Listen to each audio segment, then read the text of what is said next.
Hi guys, how are you doing? It is your island sister and Octavia the Gravia, the Gratia. She is amazing, and she has one question for you, and I think I know what she's gonna say, but I'm just gonna let her take over. How do you like, comment, and then subscribe? Subscribe. Listen to our people. I had 836 views on my very first video on the channel. Please turn these views into absolute subscribers. I would love to have 1,000 or more subscribers by the end of the year. Pray for me, follow me, subscribe to me. We can do this together. We can. Cheetah girl strong. Anyway, so what is this video about today, guys? You're wondering, what is Serene going to talk about today? Well, I'm going to talk about the most common misconceptions about PCOS. If you're new to the channel, if you're new to watching Your Island Sister, I'm going to give you a brief 2-sentence overview of what the PCOS is. PCOS is polycystic ovarian syndrome. It is an endocrine/hormone disorder that affects women in their reproductive ages. It's very common, and you can have ovarian cysts with it, or you cannot. It comes with things like hair loss, hirsutism, which is excess hair. It comes with the overabundance of testosterone/androgens. It comes with weight gain. It comes with thyroid issues. But I'm here to tell you that we can get through this. We can fight, and we can live our best lives and have the best experiences with PCOS if you listen to me, your island sister. Isn't she sweet? I know. Isn't she lovely? I know she is. But let's get into the video. Today's video is covering a very important topic to me. It's the misconceptions of PCOS. So I'm going to go over 3 major misconceptions, and I'm going to debunk them, demyth them, everything, bust those myths, debunk these theories, because they are very common and they're very terrible. And they're also just they're misconceptions.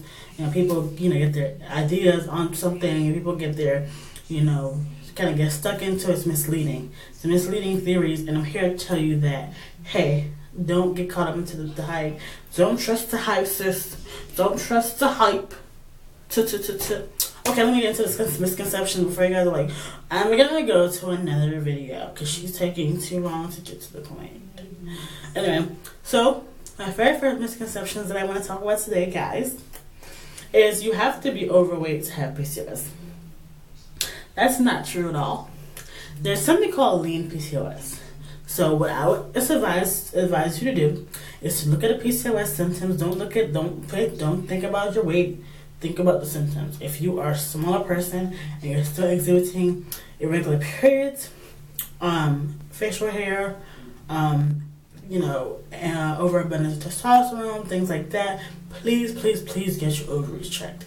Please get your hormone levels checked. Please go to a doctor, because PCOS has nothing to do with being bigger or being overweight. It has to do with having a hormone dysfunction in your body. That can happen to all shapes and all sizes. So, to let you know, PCOS doesn't only happen to overweight people. Not the case.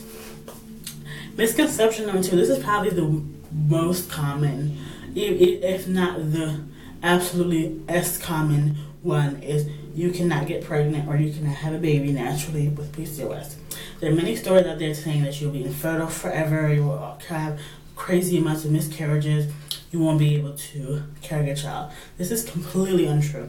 Most of the people I know with PCOS actually either have children already or are pregnant at the moment.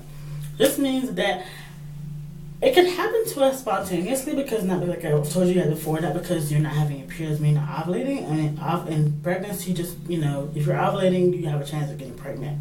That's just how it is. That's just the end all be all of it. It can happen. It's not saying that you necessarily always have to have it completely together to get pregnant. with PCOS. You can go through the lifestyle changes and get pregnant. You can get pregnant spontaneously, but there's a study that just came out that says people with PCOS have as many live births as people who don't have PCOS, which is really hopeful. And that could be because of technology these days, IUI, in vitro, things like that. And also, I think a lot of it is also the lifestyle changes as well.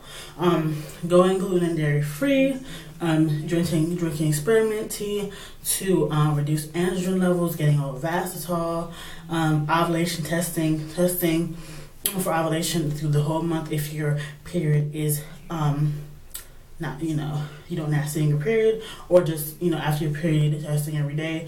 That's a really good tips on tracking ovulation and getting pregnant with PCOS. I'll have a whole video, 10 tips on how to get pregnant with PCOS. I've never gotten pregnant with PCOS, but I know people who have, and these are proven, scientifically proven tips that say that if you do these things with PCOS, you have a higher chance of getting pregnant because you're increasing your fertility, and that is wonderful to increase the fertility.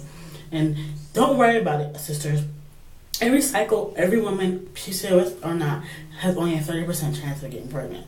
So it's not, infertility doesn't just strike us PCOS women, it strikes non-PCOS women. So don't get it let you down. And like I said, PCOS doesn't mean infertile, doesn't mean no babies. It just means that I have to do a little bit more to get it than most people do, which is fine. Good things come to those who wait. Third misconception, which is probably the most universal misconception in the world. Birth control will solve/regulate my period problems. Absolutely not. Birth control, while it can help you, does not address the root cause of PCOS, which is balancing hormones. If you can get away balance hormones, which is very, very, very simple. In terms of diet and exercise, you can cut out gluten and dairy, you can cut out sugar, you can eat more healthy fats, you can get on Ovasitol, which is a B vitamin. If you're not totally sold on taking vitamins yet, you can just get a lot of buckwheat and find the foods that contain the B vitamin that Ovasitol has in it. So birth control is not the only way to regulate your period. You can do it. I've done it with Ovasitol. I've done it with healthier eating. I've done it with low intensity exercise. So it is possible, more than possible, to get your period under control without birth control. But that is all I have for you all today. I know, man, you're probably like, look at her hand, it's going everywhere. But no, that's all I have for you guys today. Octavia loves you guys so much. We know that you are our honey buns. I missed her so much. She was getting cleaned. She was getting, beautiful for you guys. So next couple videos, she's gonna be in it.